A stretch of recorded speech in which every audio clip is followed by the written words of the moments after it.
All right, Black Friday usually means big business for one border city, but recently fewer shoppers are crossing the border in search of the big savings.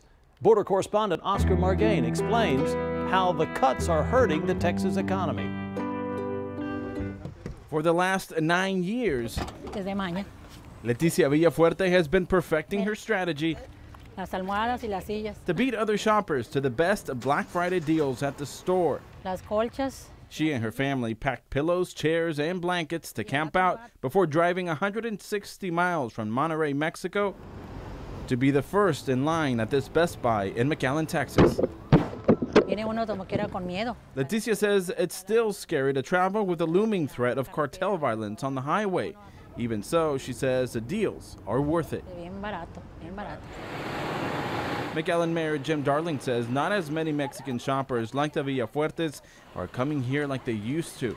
Mayor Darling believes the drug war, the weekend peso, and to some extent the anti-immigration rhetoric of the last year have hurt his border towns. Our duty is to try to keep that connection going, even though they may not be coming because of the danger. According to the latest numbers by the Texas Comptroller, McAllen, the 25th largest city in the state, ranks 16th in sales tax revenue.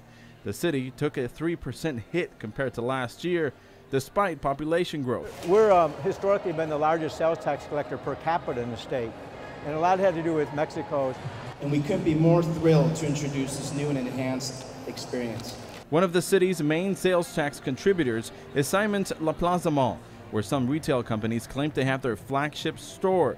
The mall recently expanded to offer more products not found in Mexico. About 40% of our shopper comes from Mexico. With more name brand stores popping up in Mexico and the adoption of the Mexican Black Friday known as Buen Fin, businesses and local governments along the Texas border are making larger investments to compete.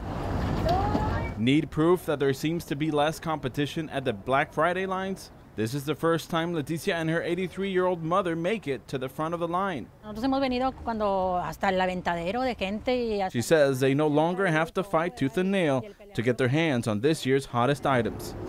And as long as the sales here continue to beat those in Mexico, the Villafuertes will make a line again next year.